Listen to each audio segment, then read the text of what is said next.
Olá, estamos mais uma vez no ar com o programa Direito à Palavra.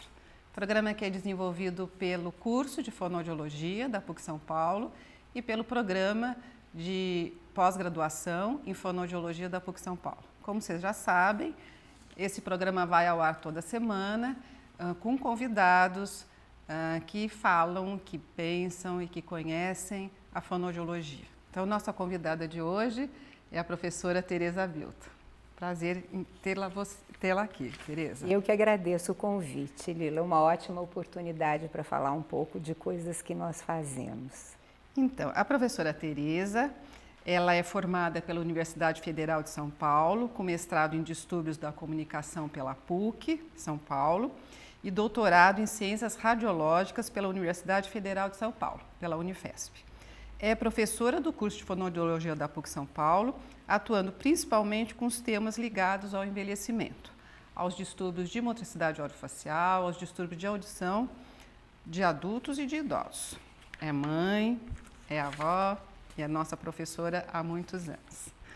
Tereza, a gente sabe que nós estamos vivendo em tempos em que o idoso é lembrado muito em propagandas, em programas sociais, né? Você acha que isso é moda? Você acha que isso está refletindo uma mudança social? O que você pensa sobre isso? Olha, Lila, a expectativa de vida aumentou muito no Brasil, em todos os países emergentes e nos outros países mais desenvolvidos também. A sobrevida das pessoas aumentou muito.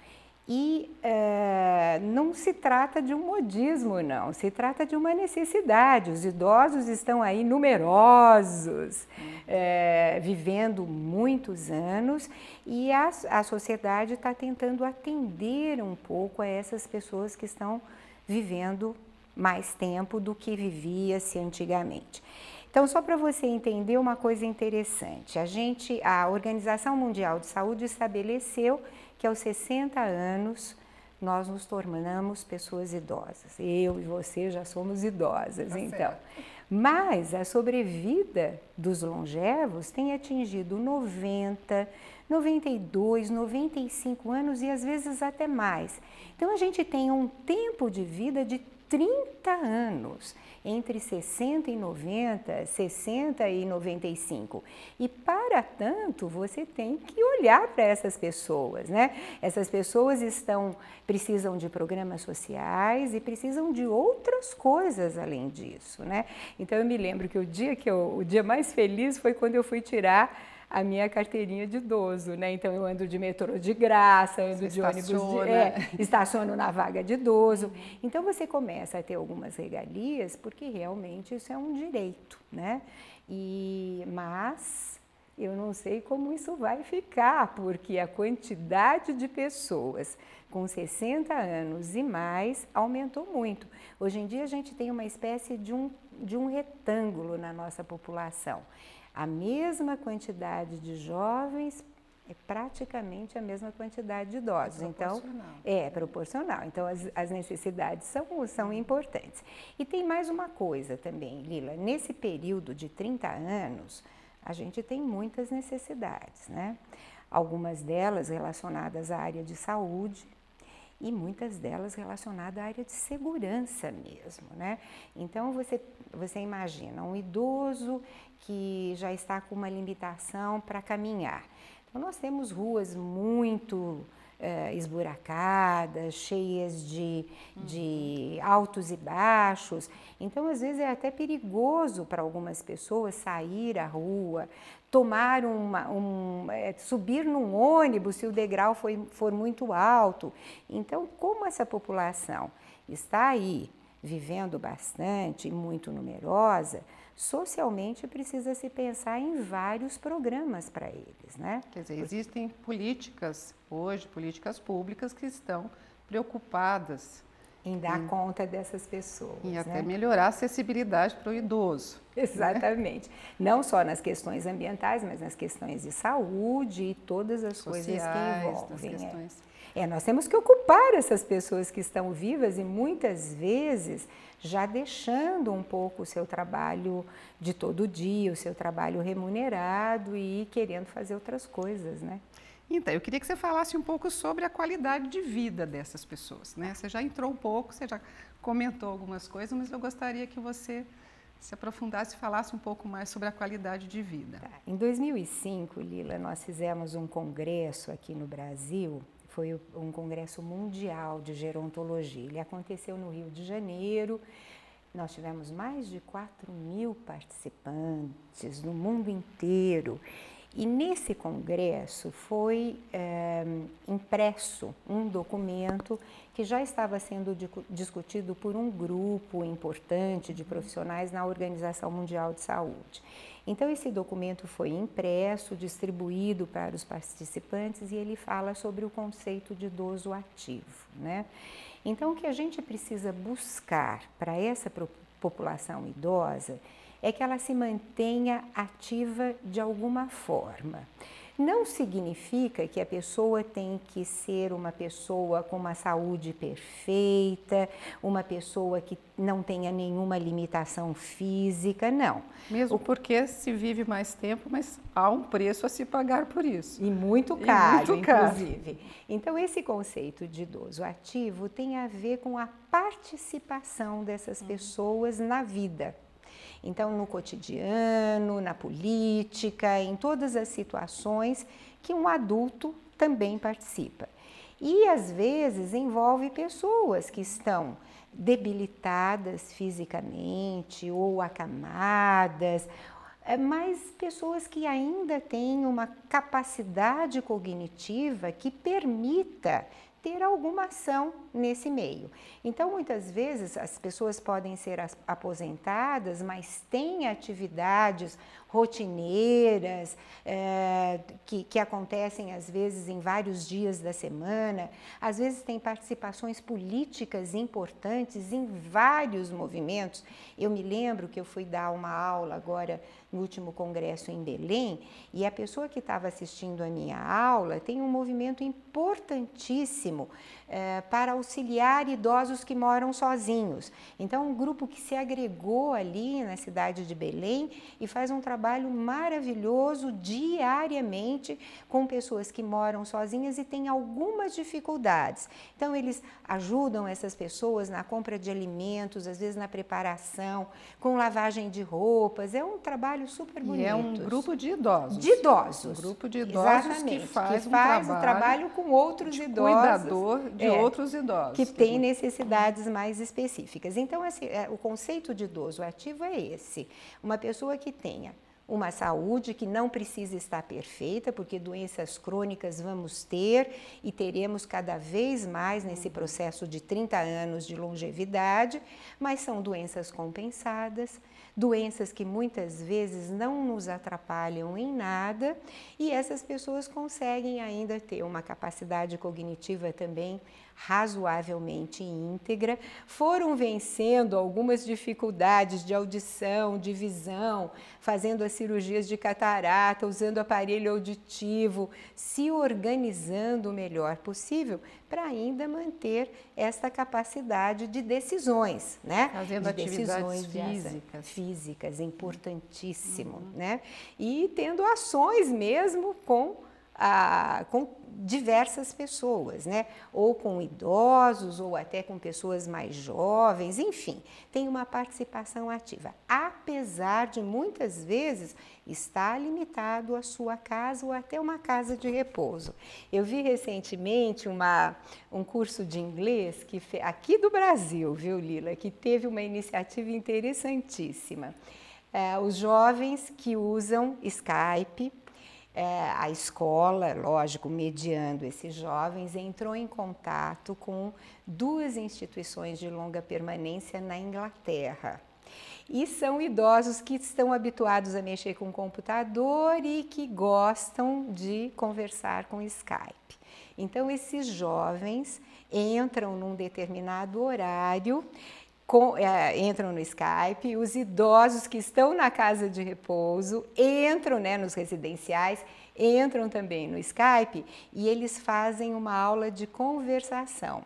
É uma coisa incrível. Então o jovem ele diz alguma coisa e a idosa diz assim: olha, é melhor você dizer desta forma, e já faz a correção. Essa é uma expressão idiomática, então é melhor, tudo em inglês. A tecnologia contribuiu. E aí você veja que coisa louca, né? Um jovem aprendendo com um idoso em outro país, através do Skype, e assim, eles não param, né? Eles ficam horas conversando.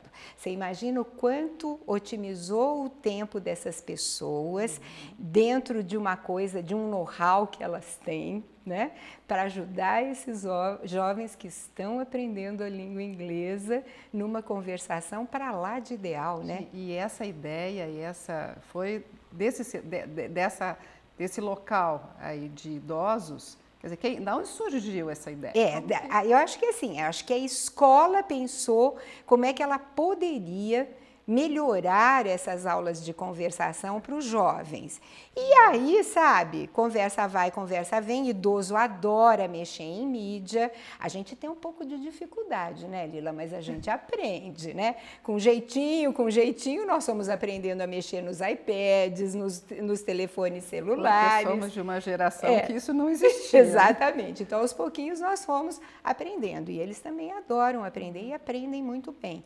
E aí, acho que a ideia foi entrar em contato e otimizar, né? Otimizar. Então, não precisa ter um professor de conversação. Eles fazem isso num laboratório com os computadores e com professores ingleses. Gratuita, com professores ingleses, está ocupando também, otimizando essas pessoas lá. E assim, o vídeo que eu vi, assim, tem um homem, né, um senhor e uma senhora. E o homem animadíssimo com o jovem, discutindo as questões da Copa, uma coisa assim muito atualizada, né? E bastante eficiente, né? Então, acho que esse tipo de coisa é que a gente pensa. São pessoas que estão já mais recolhidas dentro de uma casa de um lar residencial, uma casa de repouso, uma instituição de longa permanência, como a gente preferir chamar. Mas, assim, são pessoas que já não estão em suas casas porque têm limitações específicas, mas têm uma condição cognitiva tal que permite elas fazerem esse trabalho aí com essa meninada aí. Então, Tereza, eu queria que agora você falasse uma coisa mais específica do trabalho que você faz com relação à motricidade orofacial, com relação à disfagia. Com trabalho com os idosos mesmo, idosos já com algumas dificuldades. Tá bom. Lila, olha, nós temos muitas mudanças na motricidade orofacial, porque todas essas funções são musculares, né?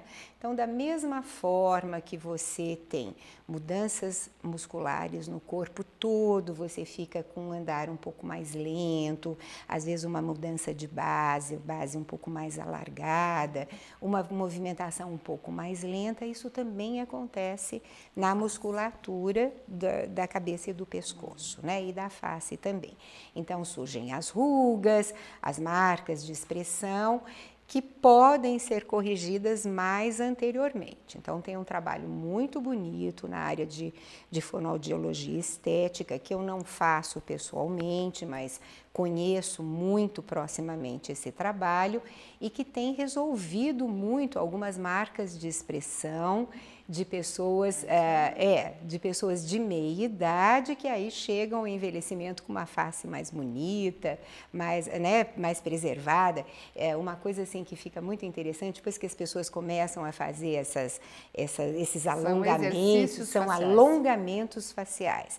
E depois que as pessoas têm alguns assim super interessantes, que você tira essas marcas, né, da testa, alguns que você tira essa marca de expressão. Um programa que a gente faz só vale a pena. Eu conheço duas pessoas que fazem isso muito bem. São fonoaudiólogos. São fonoaudiólogas e conhecem motricidade muito bem. né? Por isso que elas conseguem trabalhar. Então, eu acho que esse é um trabalho muito bonito que começa na idade adulta. Eu acho que deveria começar aos 40 anos, na hora que você começa realmente a ter mudanças A perder na um pouco face. do colágeno, né? Na face, exatamente. Então, isso é muito bonito e ajuda a gente a chegar ao envelhecimento melhor. Uma coisa que eu observo, depois que as pessoas começam a fazer esses alongamentos, que parece que a pele fica mais, assim, mais viva, sabe? Mais cheia de vida, mais colorida, é muito interessante, então estimula bastante. Agora, a gente, né, tem coisas mais complexas, então uma das coisas que muda muito no envelhecimento são os dentes, Lila. Então agora existem programas que começaram também no Brasil, começou no Japão, mas agora já começou em alguns serviços de atendimento de saúde pública, você chegar aos 80 anos com 20 dentes na boca, tá? Por quê? Porque na hora que você mastiga, você mantém um pouco dessa força muscular que está tendendo a se modificar. Mas a gente sabe que às vezes isso não é possível, a gente ainda tem uma população de edêntulos bastante grande ou população que teve aquela doença periodontal que faz uma mobilidade dos dentes, precisando às vezes utilizar próteses dentárias, enfim. E aí, neste momento, eu acho que é muito importante fazer um trabalho de musculatura orofacial, porque qualquer mudança que você faça nos dentes, então se você faz implantes, se usa uma prótese, se usa uma prótese parcial, se você opta por usar uma prótese fixa, onde você faz de 5 a 7 implantes e fixa a prótese tanto superior quanto inferior, o que é muito bom por causa de perda, né, de próteses que ficam alargadas. Às vezes é muito perigoso você engolir, inclusive, quando o emagrecimento é muito grande, às vezes a pessoa pode até engolir uma prótese dentária. Essas próteses fixas ficam muito bonitas, mas você muda um pouco, né, a sua mordida, a sua oclusão dentária. Então, vale a pena trabalhar a musculatura da cabeça e o pescoço para você amenizar esse tipo de situação. Para fazer uma adaptação, né, melhor da prótese. Exatamente, ou do implante, o que seja, tá? E é importante, porque a própria pessoa que faz sente que alguma coisa está esquisita. Olha, eu estou falando diferente, eu estou tendo uma dificuldade assim ou assado para mastigar. Na hora que você trabalha, você vai acomodando tudo isso que foi feito, tá? Então, essa é a primeira coisa. Mas a gente tem mudanças musculares em todos os movimentos. Então, os dentes são importantes para a mastigação, mas você tem também outros músculos envolvidos, inclusive no movimento de deglutição. E à medida que os anos vão passando, e aí a gente vai pensar nesses idosos mais velhos, que estão com mais de 85 anos, você pode ter uma flacidez maior. E aí começa toda essa musculatura da face. E pescoço, e de pescoço também. Então, tudo isto tende a se modificar. Você pode ter uma laringe mais baixa, com o ióide mais baixo. Então, inicialmente ela subia e o ióide e a laringe subiam na hora que a gente engolia. Aí eles começam a ter um posicionamento mais baixo, às vezes essa vedação na hora da deglutição começa a ficar difícil e você começa a ter pequenas penetrações ou de saliva ou de alimento. É por isso que a gente observa que o idoso engasga e com tosse facilidade muito, e tosse. Uhum. Então, assim, tosse não é normal. Porque as pessoas dizem assim, todo velhinho tosse, todo idoso tosse. Não é bem assim, né? Tosse não é normal, você tem que investigar a causa.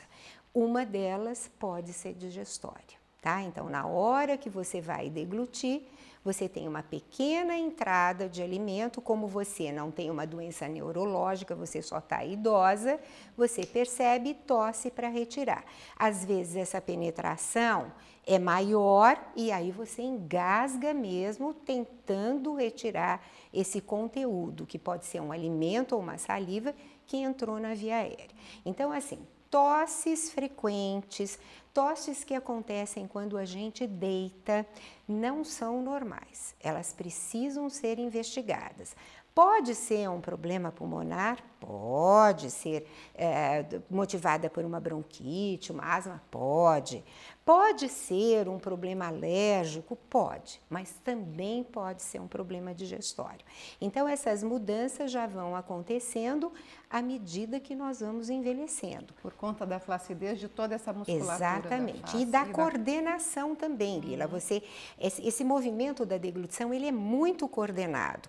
Então, se ele ficar um pouco mais lento e com a musculatura mais flácida, principalmente de idosos mais velhos, você pode ter essa penetração na via aérea, dificultando a deglutição, provocando tosse e engasgo. Uma outra coisa que também é muito frequente são os problemas esofágicos. À medida que os anos vão passando, a peristalse esofágica, ela fica mais ineficiente, isso, né? Transforma isso num... Então assim, o esôfago é aquele tubo, o esôfago é aquele tubo que leva o alimento da nossa garganta até o estômago. Ele tem um movimento peristáltico muito eficiente, ele faz este movimento jogando o alimento paulatinamente no estômago. Às vezes, com a idade, não são todos os idosos, mas uma grande parcela deles, você tem uma mudança nesse movimento. Ele vai ficando mais lento, às vezes um pouco mais ineficiente, ele aperta aqui e solta ali embaixo, enfim, que a gente chama de contrações terciárias, e demora mais para esvaziar esse alimento durante o nosso almoço, por exemplo. Então, a gente come e às vezes sente um pouquinho assim um empanzinamento, uma sensação desconfortável. Isso significa que nosso esôfago está mais lento. Ele está esvaziando, mas com lentidão. E às vezes você pode ter também o refluxo gastroesofágico, né? Por maus hábitos. Então, por exemplo, você come e deita. Uma coisa que é muito comum é o idoso querer fazer uma cestazinha depois que almoça, enfim. Isso é péssimo, você tem que ficar sentadinha até que a sua digestão aconteça, então 1 hora, 1h30, 2 horas, até que a digestão aconteça para depois você deitar e evitar esse refluxo, né? Então isso acontece nas mudanças de idade, né? Não acontece com todas as pessoas, mas acontece com grande parte delas. E pessoas que estão mais velhas, então com mais de 85, aí pensando nos longevos, é muito mais frequente do que na nossa idade, por exemplo, aos 60 anos, né? Então, tossir não é normal, engasgar não é normal, precisa se avaliar e isso também se trabalha terapeuticamente. Você faz exercícios e a musculatura volta a ter um funcionamento coordenado e eficiente para evitar essas tosses e engasgos. Quem faz o trabalho é o fonoaudiólogo.